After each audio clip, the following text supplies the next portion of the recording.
जय श्री राम जय श्री राम जय श्री राम जय राम जी को जय श्री राम जय श्री राम जय श्री राम।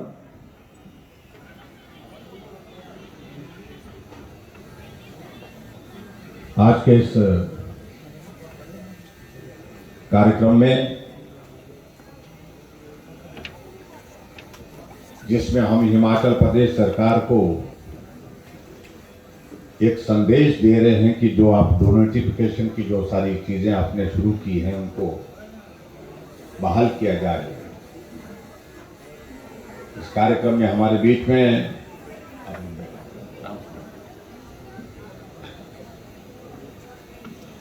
हिमाचल प्रदेश विधानसभा के माननीय सदस्य जो आनी विधानसभा क्षेत्र से बहुत बड़े बहुमत के साथ जीत करके आए हमारे नौजवान साथी भाई लोकेंद्र जी,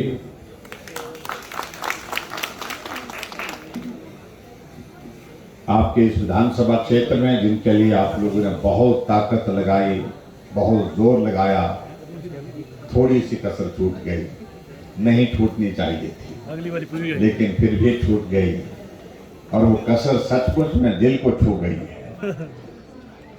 ऐसे हमारे जुझारू नौजवान साथी जिनने चुनाव लड़ा, भाई कौल सिंह नेगी जी, जिला के हमारे पार्टी के अध्यक्ष जिन्होंने बड़ा जोश और भाषण आप सबके बीच में दिया, अरुण फाल्गू जी, मंडल के अध्यक्ष श्री कुलवीर जी, पार्टी के हमारे साथी भाई ब्रिजलाल जी, नरेश चौहान जी, आनी से हमारे अमर ठाकुर जी, जहां विजय गुप्ता जी, श्यामलाल गुप्ता जी, जगदीश जी, अनिल चौहान जी, महिला मोर्चा, युवा मोर्चा, एससी मोर्चा के सभी, किसान मोर्चा के सभी हमारे पदाधिकारी और यहाँ उपस्थित भाइयों बहनों, नौजवान साथियों और पत्रकार मित्रों,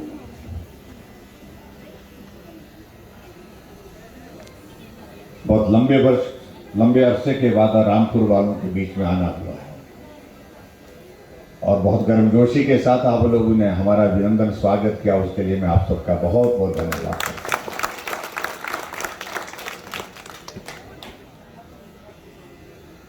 और मैं इस बात को भी देख रहा हूं, जहां कार्यक्रम में जोश है, रोष है, और वहां ऊपर से भी पूरा जोश है सूर्य देवता जी का। जिनके सिर पे टोपी है वो तो थोड़ा आराम महसूस कर रहे हैं, लेकिन जिनके सिर पर टोपी नहीं है वो परेशानी में है, लेकिन जो मेरे जैसे हैं वो बहुत परेशानी में है।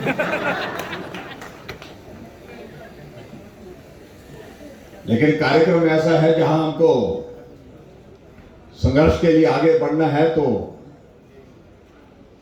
स्वाभाविक रूप से इस छोटी सी परेशानी को हमको थोड़ा झेलने के लिए तैयार भी रहना है। सबसे पहले तो मैं आप सबका हृदय से आभार व्यक्त करता हूं कि आपने रामपुर के इस विधानसभा क्षेत्र से भारतीय जनता पार्टी को इस विधानसभा के चुनाव में दिल जान से समर्थन दिया, सहयोग दिया और भाई कौल सिंह नेगी जी को आपने जीत के बहुत करीब पहुंचा दिया।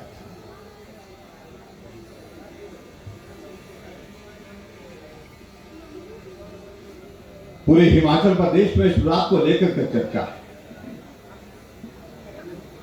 कि अगर हिमाचल प्रदेश में सही मायने में किसी विधानसभा क्षेत्र में भारतीय जनता पार्टी के लिए जी जान से काम किया, जोश और जुनून के साथ काम किया, वो विधानसभा क्षेत्र रामपुर है।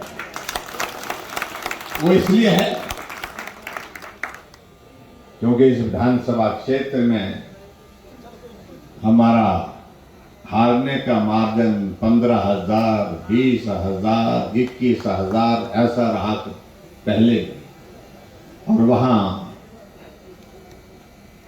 अब की बार 567 वोट से छोटी सी कमी छूट गई। जब पूरा हिमाचल प्रदेश का परिणाम निकल रहा था तो मैं बहुत उत्सुक था रामपुर के बारे में।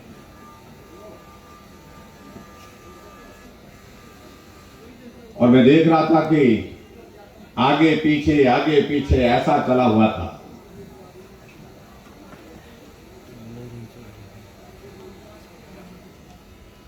और अंत तक मुझे लग रहा था कि कुछ भी हो सकता है, लेकिन शायद भाग्य का भी अपना एक रोल होता है, एक भूमिका होती है। भाग्य ने साथ नहीं दिया और हमारे नौजवान फौज थोड़े से अंतर से रह गए। स्वाभाविक रूप से आप सबके दिल में भी वो चोट लगी, हमारे दिल में भी चोट लगी, लेकिन आने वाले समय में इस कमी को नहीं छोड़ेंगे। इस बात को मैं दावे के साथ कह सकता हूं। वो आप सबके चेहरे से हम देख रहे हैं कि जो टूट गई वो पुरानी बात हो गई। अब आने वाले समय में हम किसी सूरत में इस कमी को नहीं छोड़ेंगे।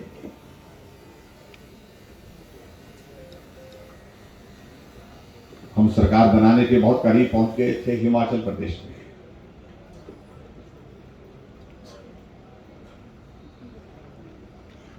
आनी विधानसभा क्षेत्र के विधायक भी जीते, करसोग में नौजवान दिया वो भी जीते, और 17 में से 12 सीटें हम यहां से मंडी लोकसभा क्षेत्र में जीतने में सफल हो गए। लेकिन कमी कहीं और छूट गई, उसका जिक्र करने का आज का ये अवसर नहीं है। लेकिन आने वाले समय में ये कमी और जगह भी ना छूटे, इस बात को सुनिश्चित करने के लिए हम पूरा काम करेंगे। सरकार बदली, कहा कि व्यवस्था परिवर्तन के लिए आए हैं। मुख्यमंत्री जी कहने लगे ये सुख की सरकार व्यवस्था परिवर्तन के लिए काम करेगी, और हमने सोचा कि अच्छा होगा। 11 तारीख को 11 दिसंबर को शपथ होती है, 12 दिसंबर को पहला काम एक काम किया कि हिमाचल प्रदेश में जो संस्थान हमने आप सबके कहने पर खोले थे, उन संस्थानों को डिनोटिफाई करना शुरू कर। सरकारें बदलती रही है, एक बार नहीं अनेक बार। मैं हिमाचल की विधानसभा के अंदर पिछले 26 वर्ष से हूं।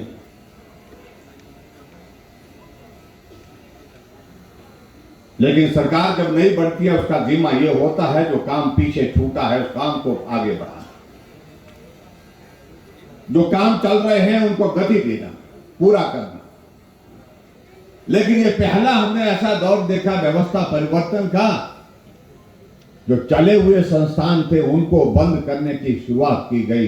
इससे बड़ा दुर्भाग्य कोई और नहीं हो सकता है। इसको मैं कह सकता हूं, ये राजनीतिक प्रतिशोध की भावना से, बदले की भावना से काम किया हुआ।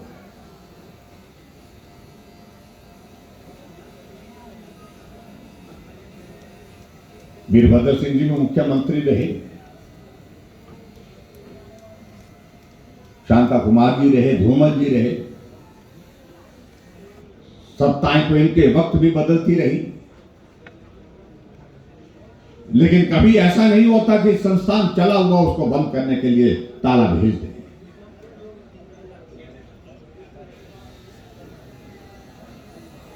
संस्थाएं हमने अपने लाभ के लिए नहीं खोली थी हिमाचल प्रदेश में।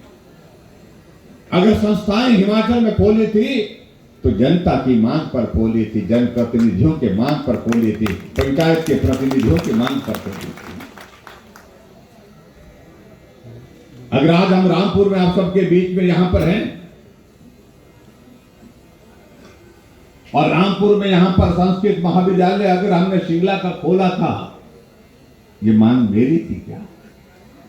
ये मांग किसकी थी? लोगों की मांग थी, जनता की मांग थी। उन्होंने कहा कि ये खुलना चाहिए, हमने कहा खुलना चाहिए, तो हम इसको खोलने की घोषणा करते हैं और इसको नोटिफिकेशन करते हैं। ननखड़ी गया आपके इस विधानसभा क्षेत्र के अंतर्गत, आप लोगों ने कहा कि हमारा ये इलाका बहुत विकट है, यहां पर जरूरत है सड़कों की मेंटेनेंस की, और इसलिए यहां पर एक डिवीजन की, पीडब्ल्यूडी के डिवीजन की जरूरत है। हमने आपकी मांग पर, भाई कौल जी की और जनप्रतिनिधियों की मांग पर हमने वहां पर ननखड़ी में पीडब्ल्यूडी का डिवीजन खोलने की घोषणा की और घोषणा करने के साथ उसको फंक्शनल भी कर दिया, उसको चालू भी कर दिया, उसको शुरू भी कर दिया। लेकिन कांग्रेस की सरकार, व्यवस्था परिवर्तन की सरकार आई, सुखू जी की सरकार, सुख की सरकार, और उनने वो डिवीजन बंद कर दिया। और मैं तो ये भी कहना चाहता हूं, आज पीडब्ल्यूडी का जो महकमा है वो विक्रमादित्य सिंह जी के पास है। वो इस बात को स्पष्ट करे कि रामपुर में जो डिवीजन दिया था कि वो जस्टिफाई होता है कि नहीं होता, क्या उसकी जरूरत है? अगर जरूरत है तो वो डिवीजन उनको खोलना चाहिए, उस डिनोटिफिकेशन को दोबारा से बहाल करना चाहिए और डिवीजन खोल करके वहां पर काम की शुरुआत करनी चाहिए। और यहां आपके विधायक महोदय हैं, वो भी इस बात को स्पष्ट करें क्या रामपुर में आपको संस्कृत कॉलेज की जरूरत नहीं है? क्या आपको पीडब्ल्यूडी के डिवीजन की जरूरत नहीं है? क्या पीडब्ल्यूडी के सब डिवीजन की कोली घाट में हमने खोला था, उसकी जरूरत नहीं है? अगर नहीं है तो लिख करके देते हैं कि हमें ये नहीं चाहिए, इन्हें बंद किया है तो इनको बंद करके रखिए। अगर दम है तो मुझे लगता है कि ये करना चाहिए।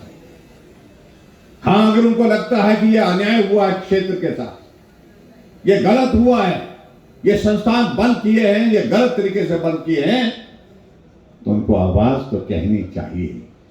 विक्रमादित्य जी, कहां चले गई आपकी वो आवाज, जिस आवाज को लेकर के आप हमेशा कहते थे, जब विपक्ष में हुआ करते थे, सोशल मीडिया में कहते थे कि मैं आपकी समस्या का समाधान करने के लिए उपस्थित हूं, बेरोजगारों का समाधान, समस्याओं का समाधान हम करेंगे, हमारी सरकार करेगी। आज अगर बेरोजगार अपनी समस्याओं का जिक्र सोशल मीडिया में कहते हैं कि मैं सरकार तक बात करूंगा, मैं सरकार के समक्ष बात करूंगा, लेकिन अब तो कह दिया कुछ दिन पहले कि मैं डाकिया नहीं हूं। अब पहले तो यही कहते थे कि मैं आपके लिए लड़ूंगा। वो लड़ाई लड़ने का जनून कहां चला गया? हमने उप तहसील खोली आपकी ख्याली चट्टी में, ज्यूरी में, दोनों जगह नायब तहसीलदार भेज दिया और नायब तहसीलदार वहां पर काम करने लगे। सुख की सरकार आई, व्यवस्था परिवर्तन की सरकार की शुरुआत हुई, चली हुई सब तहसीलें बंद कर दी। इसके बारे में विक्रमादित्य जी आपका क्या कहना है? जो यहाँ पर हमारे इसी क्षेत्र से हमारे सांसद महोदय जी भी हैं, वो भी स्पष्ट करें थोड़ा सा कि आपका क्या कहना है। ये बंद होनी चाहिए। अगर आप मौन रहेंगे तो मान करके चलिए, चाहे वो विधायक है, चाहे सांसद है, चाहे मंत्री है, तो मान करके चलना पड़ेगा कि आपकी भी सहमति इसमें है कि वो बंद होने चाहिए। और उसके बाद जनता को अपने आप तय करना है कि आने वाले समय में उनके मौन पर आपको क्या, किस प्रकार का जवाब देना है। मैं किसी व्यक्ति के खिलाफ नहीं, मैं क्षेत्र के विकास की बात कर रहा हूं।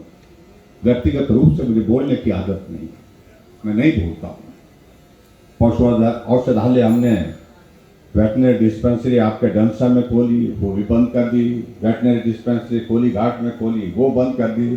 सीएससी रामपुर में, यहाँ पर रामपुर में सीएससी सिविल हॉस्पिटल, सीएससी, हाँ, पीएससी से सीएससी खोली, वो बंद कर दी, अपग्रेड किया था उसको। और कुछ स्कूल हमने अपग्रेड किए थे, वो बंद कर दिए। आज ये प्रश्न बनता है कि जो संस्थान खोले हैं उनको बंद करने के लिए तर्क क्या आपके पीछे?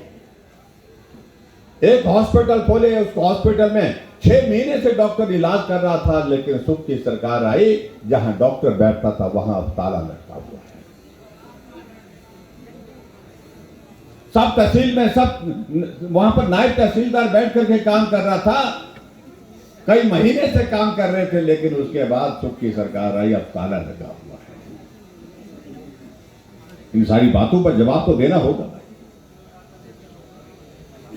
इसलिए हमने तय किया कि अपनी बात को, कुछ लोगों ने हमारे से बात की कि इतना बड़ा अन्याय हो गया लोगों के साथ, गांव के लोगों, गरीब लोगों के साथ, इस बात को बुलंद करने के लिए आपको आना चाहिए, निकलना चाहिए। हमने कहा कि रामपुर से हम शुरुआत करेंगे, इसलिए आप सबके बीच में आए और आपने जिस प्रकार से जोश के साथ आज इस कार्यक्रम की शुरुआत की है, पूरे हिमाचल प्रदेश में, हम पूरे हिमाचल प्रदेश में इस आवाज को बुलंद करने के लिए हर विधानसभा क्षेत्र में गए। बंद पड़े संस्थान खोलने पड़ेंगे। 7 महीने हो गए और 7 महीने के सरकार के कार्यकाल में आप देखिए, आप अंदाजा लगाइए, 1000 संस्थान बंद कर दिए। और मेरे विधानसभा क्षेत्र में जो 1 साल से खुले हुए संस्थान तमाम बंद कर दिए। यहां तो कुछ छोड़ो ही मत हो, 50 संस्थान बंद कर दिए। पटवार सर्कल भी नहीं छोड़े, पीएससी बंद, स्कूल बंद, कॉलेज बंद, सब कुछ बंद, क्योंकि जयराम का इलाका है। हम वीरभद्र सिंह जी से लड़ते थे, आमने सामने लड़ते थे, लेकिन बंद की बात ना उन्होंने कही, ना बंद की बात हमने कही। ये अंतर है। सरकार को जब कांग्रेस की सरकार 2017 में सत्ता से बाहर हुई, 1 सप्ताह में, 1 हफ्ते में, लास्ट के अंतिम सप्ताह में 21 डिग्री कॉलेज खोल के चले गए थे। हमने वो 21 डिग्री कॉलेज, जब मैं मुख्यमंत्री बना, हमने कहा ये हमारा जिम्मा है, हमने वो कॉलेज हिमाचल प्रदेश में चला। लेकिन आज देखिए किस तरह का एक माहौल बना। आज हिमाचल प्रदेश में 6-7 महीने का कार्यकाल पूरा हुआ और पूरे हिमाचल के एक कोने से दूसरे कोने से त्राही मची है, क्योंकि सब विकास कार्य बंद पड़े हैं। आनी में रात को मैं रुका था रेस्ट हाउस में, मैंने कहा छोटा रेस्ट हाउस है, आनी बढ़ता जा रहा है, बाजार बढ़ता जा रहे हैं, लोग बढ़ते जा रहे हैं, 3 कमरे का रेस्ट हाउस से गुजारा नहीं होगा। मैंने रेस्ट हाउस का शिलान्यास किया, बजट का प्रावधान किया, उसके पिलर खड़े हुए और जब सरकार बनी उसके बाद बंद पड़ा। पूरे हिमाचल प्रदेश में सब जगह ऐसा है। जहां स्कूल का काम चला था वो बंद पड़ा हुआ, पुल का काम चला था वो बंद पड़ा है, सड़क का काम बंद चला हुआ था वो बंद पड़ा हुआ, कॉलेज का काम चला था वो बंद पड़ा हुआ है, हॉस्पिटल का काम चला हुआ था वो बंद पड़ा। हम पूछते हैं उनसे कि बंद क्यों किया, कहते हैं कि कैसे नहीं। और हमें भाषण देते थे कि जयराम लोन लेता है, जयराम ने ऋण लिया। हमने कहा कि भाई अगर आपको लगता है कि हमने लिया है, आप मत लीजिए। अरे हमने तो 2 साल में 5000 करोड़ रुपए ऋण लिया हिमाचल प्रदेश में। यहाँ सुखू जी की सरकार का अभी 7 महीने का कार्यकाल पूरा नहीं हुआ, 7 महीने में 8000 करोड़ रुपए का ऋण अभी तक ले चुके हैं। अगर 8000 करोड़ रुपए का ऋण लिया है तो काम बंद क्यों है, यह प्रश्न खड़ा होता है। अब आप अंदाजा लगाइए, सीपीएस के लिए पैसे हैं उनके पास,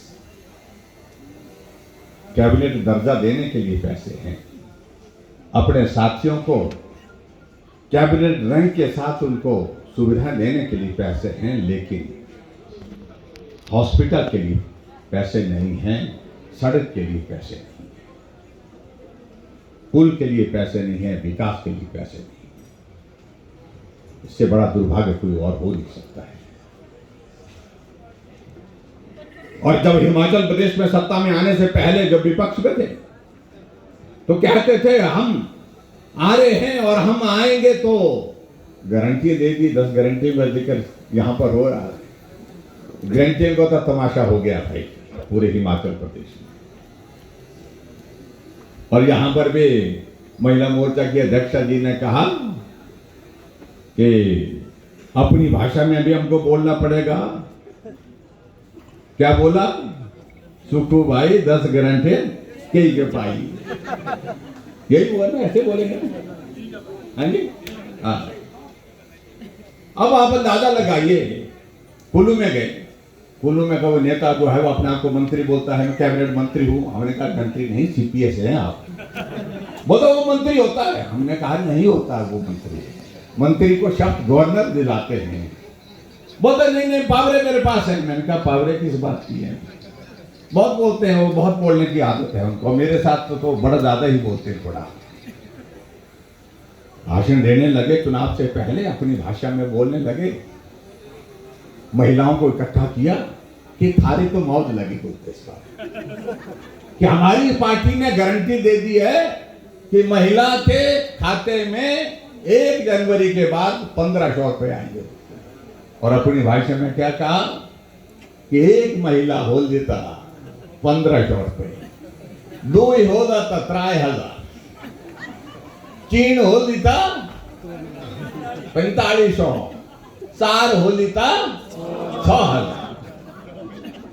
और बेचारी महिलाएं तो लगी, उनको लगा वो भी बेचारी तारीफ जा रही थी। मैं देख रहा था फोटो।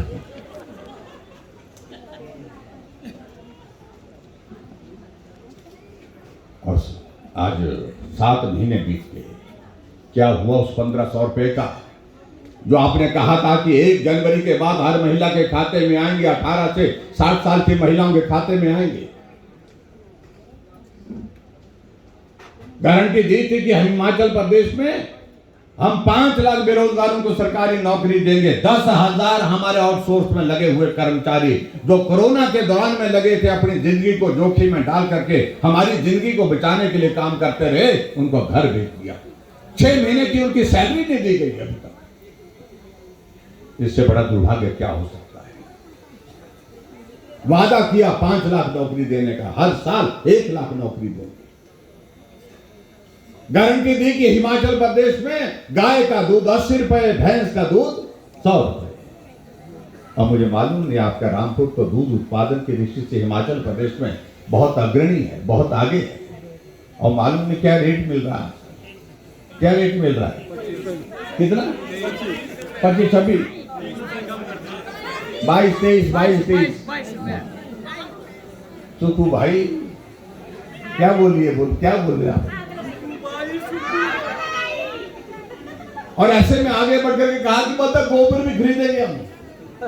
और गोबर खरीदने की बात कही कि 2 रुपए किलो के हिसाब से हमें गोबर खरीदना। हमारे तो ढेर लगे हैं घर में भी। हमारी तो पहाड़ी भाषा में सराजी में मंडूल बोलते हैं उसको। मंडूल लगा के रखे हैं, जहां इकट्ठा करके रखते हैं ना, वो निकाल करके। और उसके बाद फिर खेत में डालने के लिए लोगों ने कहा कि खेत में रहने दो, सुखू भाई आ रहे हैं 2 रुपए किलो के साथ।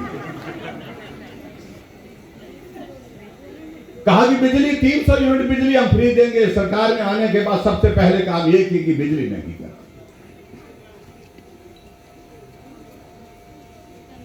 अजी गारंटी दे रखी है आपने, ये गले की फांस बन गई उनकी। लेकिन हम इस बात को कह सकते हैं कि हमारी सरकार हिमाचल प्रदेश में जब थी, हमने गारंटी नहीं दी थी, हमने वादा नहीं किया था। या माताएं बहनें बैठी थी, हमारी कोई गारंटी नहीं थी, हमारी ओर से ना कोई घोषणा थी इस बात की इलेक्शन के दौरान की कि हम महिलाओं का जो आबादी का हिस्सा 50% पड़ता है तो उनको आने जाने का किराया भी अदा करेंगे। हमने करके दिया। हमने बिना गारंटी के साथ अपनी बात को पूरा किया। हमने वादा नहीं किया था हिमाचल प्रदेश में 125 यूनिट बिजली हम फ्री देने का। लेकिन हमको लगा कि इस हिमाचल प्रदेश में, हम देवभूमि हिमाचल प्रदेश में रहते हैं, ये ऊर्जा राज्य के रूप में भी जाना जाता है। हम दूसरे प्रदेश में बिजली देते हैं। इसलिए कहा हमने कि हिमाचल प्रदेश में 125 यूनिट बिजली हम फ्री देंगे। हम 125 यूनिट बिजली फ्री दे रहे हैं। और सुक्खू ने कहा कि 300 देंगे। तो 300 कब होगी? हमने बिना गारंटी के काम किया। हमने गारंटी यह भी नहीं दी थी कि हम हिमाचल प्रदेश में पीने का पानी ग्रामीण क्षेत्रों में जो किराया लिया जाता है उस किराए को भी माफ करेंगे। लेकिन हमने कहा पानी पिलाना पुण्य का कार्य है। घर में कभी भी कोई मेहमान आता है तो सबसे पहले पानी उसको पीने के लिए दिया जाता है। उसका अभिनंदन स्वागत पानी के साथ करते हैं। हमने कहा पानी पर किराया नहीं लेना चाहिए। और आज हिमाचल प्रदेश के ग्रामीण क्षेत्र में कोई पानी का किराया नहीं लेता। हमने गारंटी नहीं दी थी। हमने इस बात की भी गारंटी नहीं दी थी कि हम हिमाचल प्रदेश में जो स्वास्थ्य के लिए जो आदमी गरीब है, जो अपने इलाज करने में मुश्किल महसूस कर रहा है, उसके इलाज के लिए 5 लाख रुपए की गारंटी देंगे। हमने हिमकेयर हिमाचल प्रदेश में चलाई। मुझे परसों फोन आ रहा था एक व्यक्ति का, मैं बात नहीं समझ पा रहा था वो क्या कह रहा था। पहले परेशानी मुझे हुई, वो कुछ कहने की कोशिश कर रहा था लेकिन अपनी बात नहीं कह पा रहा था। मैंने फिर उनको अपनी ओर से कहा कि मैंने कहा आपका कोई परिवार का कोई सदस्य है वहां आपके पास खड़ा है तो उनसे मेरी बात करेंगे। उन्हें परिवार के सदस्य के पास फोन पकड़ाया और कहा, मैंने पूछा कि क्या बोल रहे, मैं समझ नहीं पा रहा।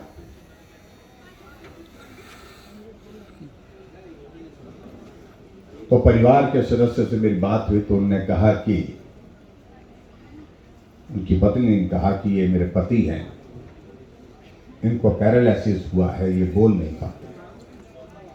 आपने सहारा योजना शुरू की थी ऐसे लोगों के लिए जो बिस्तर पर पड़े हैं, लेकिन पिछले 4 महीने से हमको पैसा नहीं आया। मुझे कहने लगे कि आपने इस योजना को शुरू किया था, आप मुख्यमंत्री से इस बात की बात जरूर करें कि सहारा योजना जैसे ऐसे लोग 20,000 से ज्यादा लोग जो बिस्तर पर लाचार हैं, बेबस हैं, अपना काम खुद नहीं कर सकते हैं, उनको पिछले 4-5 महीने से पैसा नहीं आ रहा, तो उनको कम से कम वो पैसा दिया। 3,000 रुपये हमने हर महीने का देने का हमने ऐलान किया था, उसको भी बंद कर दिया। आप कहते हैं कि हम सुखाश्रय चलाएंगे, सुखाश्रय चलाइए, कौन मना कर रहा है, लेकिन मानवीय संवेदनाएं समाप्त हो गई। ऐसे बेबस लाचार आदमी जो जिंदगी भर बिस्तर पर पड़ा रहेगा, उसको जो मदद कर रहे थे हम सरकार की ओर से, वो भी बंद कर दिया।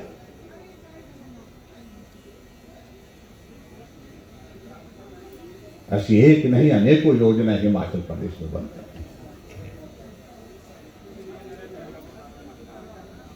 हमने जनमंच की शुरुआत की थी कि लोगों की समस्याओं का समाधान ग्रामीण क्षेत्रों में जाकर के अधिकारी और मंत्री करे। हर महीने में जनमंच होता था, लेकिन जनमंच बंद करने का ऐलान कर दिया। हमने सीएम हेल्पलाइन की शुरुआत की थी 1100, उसके माध्यम से लोगों की समस्याओं का समाधान होता था, लेकिन आज उसको भी लगभग बंद के कगार पर। 4.5 लाख लोगों का हमने काम, उन सारी समस्याओं का समाधान हमने सिर्फ जनमंच और सीएम हेल्पलाइन के माध्यम से किया। और जहां बात रही कानून व्यवस्था की, आप अंदाजा लगाइए क्या परिस्थिति बन गई। 6 महीने के छोटे से कार्यकाल में हिमाचल प्रदेश में 45 मर्डर के केस हो गए, 45 लोगों की हत्याएं हो गई। देवभूमि हिमाचल प्रदेश कहते हैं कि सुख की सरकार व्यवस्था परिवर्तन के लिए आए हैं, और हत्या इस तरह से हो रही है कि एक नौजवान चंबा का सलूनी का रहने वाला, उसकी हत्या तो की ही की, लेकिन हत्या के बाद शरीर के 8 टुकड़े बोरी में डाल करके जाकर के नाले में दफन कर दिया।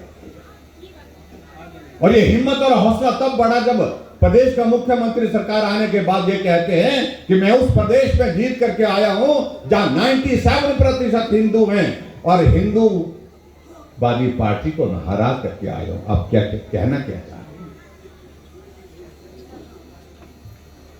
क्या हिंदू होना गुनाह है? उन सारी बात को लेकर मैं उस परिवार से मिलने के लिए गया।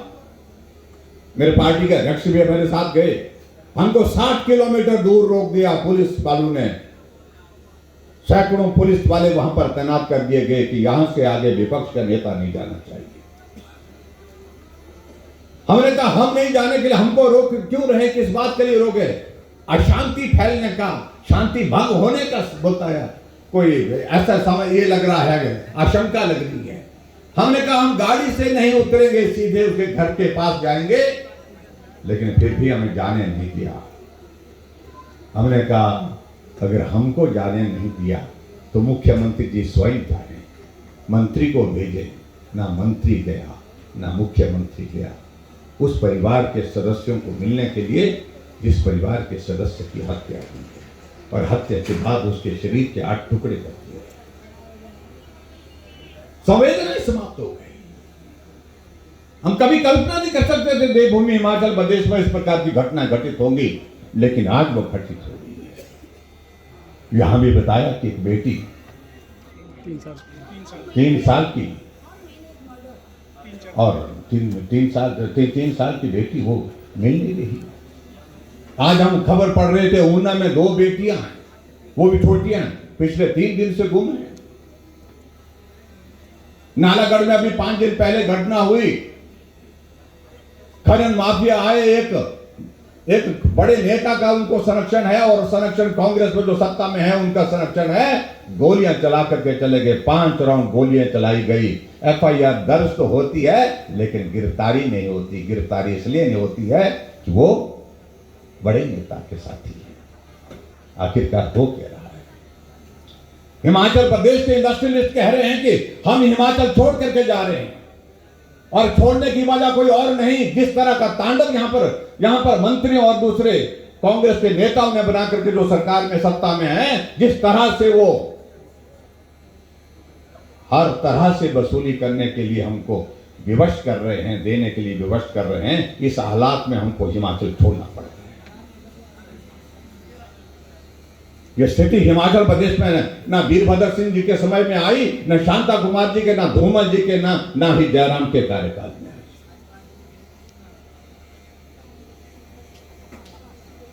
यह परिस्थिति हिमाचल प्रदेश में 6 महीने के अंदर आपके सामने हो गई है। नौजवानों ने इंटरव्यू दे रखा है, रिजल्ट का इंतजार कर रहे हैं। सुक्खू ने कहा कि हम एक महीने के अंदर रिजल्ट निकाल देंगे। स्टाफ सिलेक्शन कमीशन हमीरपुर का जो रिजल्ट का इंतजार कर रहे हैं। फिर बाद में कहा नहीं 3 महीने में करेंगे। 3 महीने बीत गए, 6 महीने बीत गए, 7 महीने बीत गए। उन बेरोजगारों का अभी तक भी समस्या का समाधान नहीं हो पाया।